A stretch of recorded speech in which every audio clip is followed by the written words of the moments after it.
last couple of video posts were very grounded, very involved in your physical.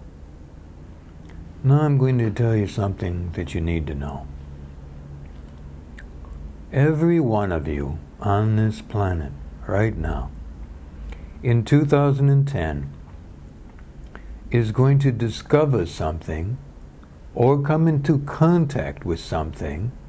It may be someone, it may be something. It may be an idea, it may be an object, perhaps even a food, that you are going to love in 2010. If you have the truth and the not truth or false homework down, you're going to be able to apply something that will help you to understand whether something is for you, meaning it's true in that moment and it's for you, or whether it's something that is not for you, or perhaps for others. Not necessarily not true, not necessarily false, but simply not meant for you. Since you are going to be exposed to something that you suddenly discover that you love in 2010, and it might be a small thing, it might be a big thing, could be an idea, anything, but you will suddenly discover that you love this thing, then it's going to be important for you after you discover it, not instantaneously, but after you discover it for a little while, to say this. You say the name of the thing or the person or the idea or the object, and you say, I'm going to say blank, but you say the name. Blank is good and true for me. Then notice how your physical body reacts. Do you get the true feeling? Or do you get that uncomfortable feeling associated with false? You understand? This is a discernment exercise. You might get both feelings. All right? Don't make a decision about that thing based only upon this homework that I'm giving you. But do understand that it is a continuing education about how your instinct works. I'm basically taking instinct, which is something instantaneous, and slowing it down by stretching it out and turning into something that is physical, that you can consider, and to a degree mental, that you can think about, even though instinct happens like that.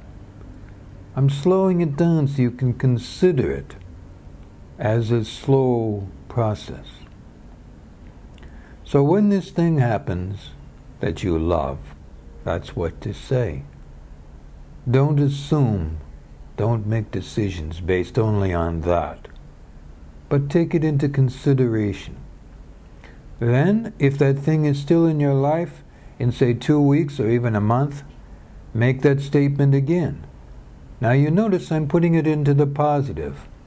Blank is something good and true for me. You say again. See how you feel. Because things could change, especially if it is a love relationship with a person, or if it is something for which time might show you. Time and experience, you will have accumulated that, is true and good for you, eh? Don't ask the question as blank is something that is false and wrong for me. All right? Don't ever ask it that way. If you want to say, because you suspect on the basis of your other observations that something is not right for you, then you might say, blank is something that is better for others. See, that doesn't put a value judgment on it. It allows that this thing might be perfectly all right for others, but it isn't right for you, even if it is a relationship with someone. Maybe it would be fine for somebody else to be related to this someone, but not you. And it might also be just not in that time. So again, if it's meaningful to you, wait another 30 days. And again ask, by stating out loud, someplace where you're calm for a while, then state out loud, blank is good for me. This time just say, blank is good for me.